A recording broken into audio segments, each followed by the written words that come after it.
Assalamualaikum warahmatullahi wabarakatuh.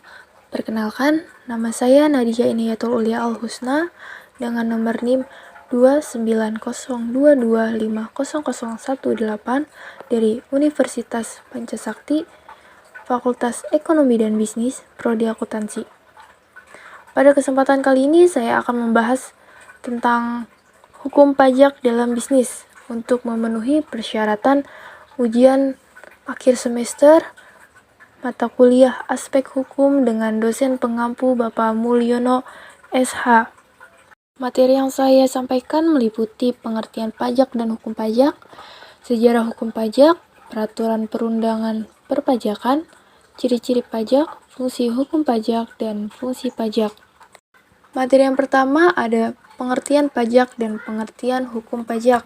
Pajak ialah seperangkat aturan tertulis yang mengatur hubungan antara eksekutif atau pemerintah dengan individu atau badan hukum privat tentang pengalihan sebagai hak pemilik atau kekayaan atau sumber daya yang mempunyai nilai ekonomi dari individu dan atau badan hukum privat sebagai bentuk kontribusi wajib kepada negara berupa pajak-pajak untuk dialokasikan dan didistribusikan untuk belanja negara dan penyelenggaraan kepentingan publik. Jadi, parameter lainnya, pajak-pajak dikelola untuk kepentingan publik. Di sisi lain, hukum pajak juga memiliki materi muatan sebagai seperangkat aturan yang memiliki kewenangan, hak, dan kewajiban wajib pajak, tata cara atau prosedur, dan sistem pembayaran dan atau pemungutan pajak, tarif pajak, penyelesaian sengketa pajak, dan sanksi-sanksi perpajakan. Pengertian hukum pajak menurut para ahli. Di sini ada Erli Suwandi. Menurutnya, hukum pajak atau hukum fiskal merupakan bagian dari hukum publik yang mengatur hubungan antara rakyat selaku wajib pajak dengan penguasa atau pemerintah selaku pemungut pajak. Dan menurut Dr. Parman Suhamijajah, menurutnya hukum pajak adalah hukum yang mengatur masalah perpajakan yang akan meringankan biaya produksi barang dan jasa untuk mencapai kesejahteraan umum. Dan menurut Hartono Hadisoeprato, hukum pajak adalah serangkaian peraturan yang mengatur bagaimana pajak dipungut, atas keadaan atau peristiwa apa pajak tersebut dikenakan, serta berapa besar atau jumlah pajak yang dikenakan. Berdasarkan Undang-Undang KUPN Nomor 28 Tahun 2007, Pasal 1 Ayat 1, pengertian pajak adalah kontribusi wajib kepada negara yang terutang oleh orang pribadi atau badan yang bersifat memaksa berdasarkan undang-undang dengan tidak mendapatkan imbalan secara langsung dan digunakan untuk keperluan negara bagi sebesar-besarnya kemakmuran rakyat. Sejarah hukum pajak. Pada awalnya, pajak bukanlah suatu pungutan, melainkan pemberian sukarela yang diberikan oleh rakyat untuk raja yang telah memelihara kepentingan negara, menjaga negara dari serangan musuh, membiayai pegawai kerajaan, dan lain sebagainya. Biasanya, warga negara yang tidak melakukan penyetoran dalam bentuk natura diwajibkan untuk melakukan pekerjaan yang berhubungan dengan kepentingan umum dalam kurun waktu yang ditentukan.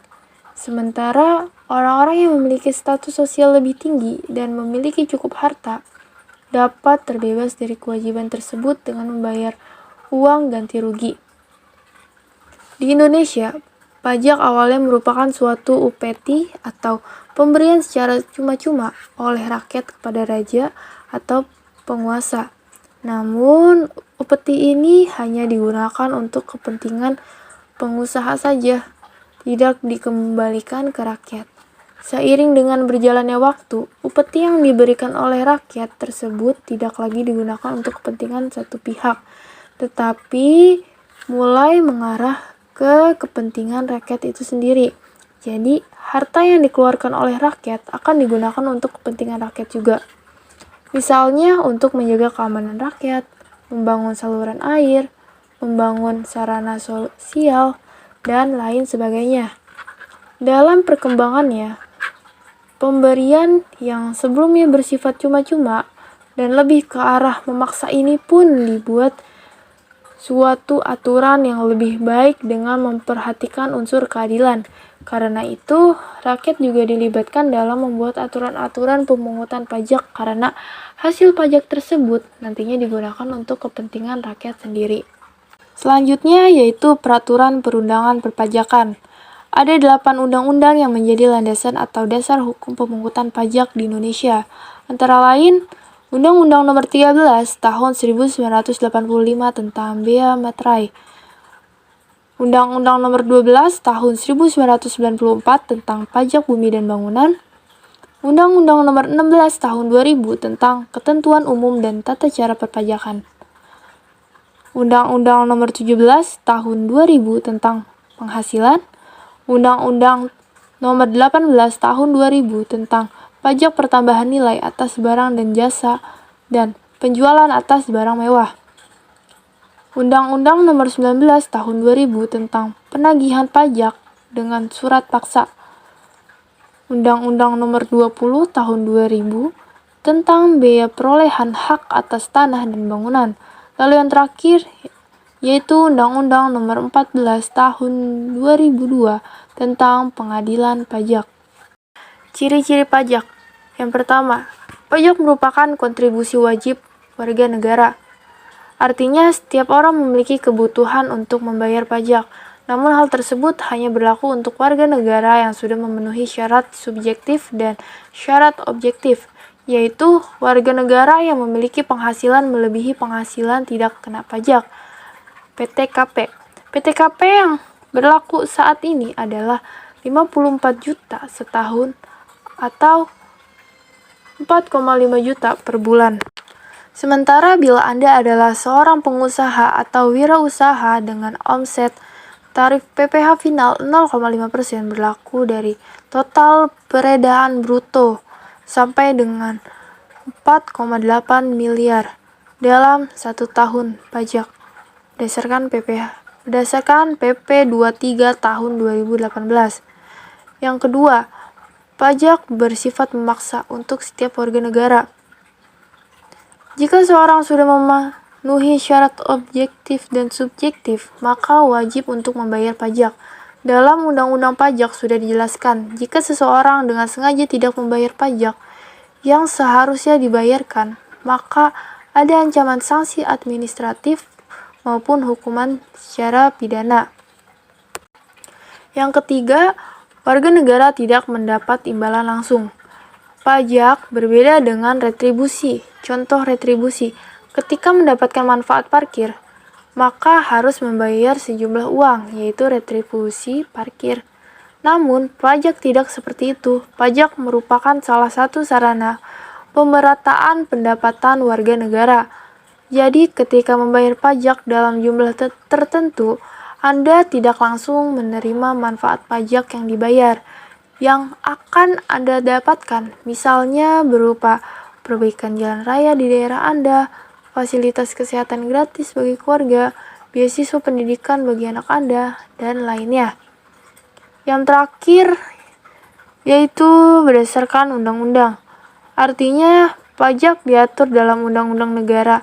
Ada beberapa undang-undang yang mengatur tentang mekanisme perhitungan, pembayaran, dan pelaporan pajak. Pajak memiliki peranan yang signifikan dalam kehidupan bernegara, khususnya pembangunan. Pajak merupakan sumber pendapatan negara dalam membiayai seluruh pengeluaran yang dibutuhkan, termaksud pengeluaran untuk pembangunan, sehingga pajak mempunyai beberapa fungsi, antara lain, yang pertama, fungsi anggaran. Pajak merupakan sumber pemasukan keuangan negara dengan cara mengumpulkan dana atau uang dari wajib pajak ke kas negara untuk membiayai pembangunan nasional atau pengeluaran negara lainnya. Dengan demikian, fungsi pajak merupakan sumber pendapatan negara yang memiliki tujuan menyeimbangkan pengeluaran negara dengan pendapatan negara. Yang kedua, fungsi mengatur atau fungsi regulasi. Pajak merupakan alat untuk melaksanakan atau mengatur kebijakan negara dalam lapangan sosial dan ekonomi. Fungsi mengatur tersebut antara lain, pajak dapat digunakan untuk menghambat lalu inflasi. Pajak dapat digunakan sebagai alat untuk mendorong kegiatan ekspor, seperti pajak ekspor barang. Pajak dapat memberikan proteksi atau perlindungan terhadap barang produksi dari dalam negeri, contohnya pajak pertambahan nilai atau PPN. Lalu yang terakhir, pajak dapat mengatur dan menarik investasi modal yang membantu perekonomian agar semakin produktif. Yang ketiga, fungsi pemerataan atau fungsi distribusi. Pajak dapat digunakan untuk menyesuaikan dan menyeimbangkan antara pembagian pendapatan dengan kebahagiaan dan kesejahteraan masyarakat. Lalu yang keempat, fungsi stabilisasi. Pajak dapat digunakan untuk menstabilkan kondisi dan keadaan perekonomian, seperti untuk mengatasi inflasi.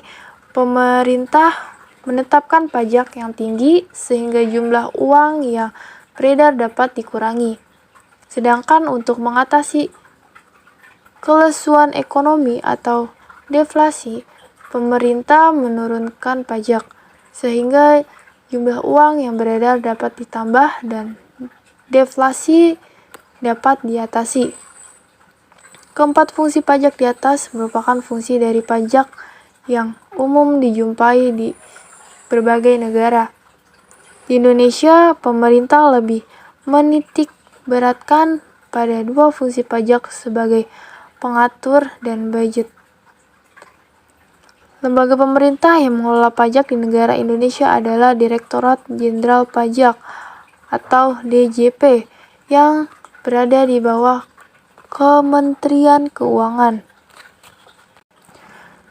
Tanggung jawab atas kewajiban membayar pajak berada pada anggota masyarakat sendiri untuk memenuhi kewajiban tersebut sesuai dengan sistem self-assessment yang dianut dalam sistem perpajakan Indonesia.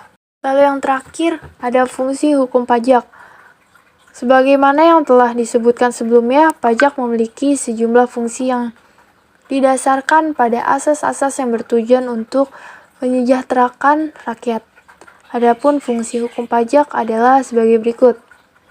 Yang pertama, hukum pajak berfungsi sebagai acuan dalam menciptakan sistem pemungutan pajak yang berlandaskan atas dasar keadilan, efisien, serta diatur sejelas-jelasnya dalam undang-undang tentang hukum pajak itu sendiri.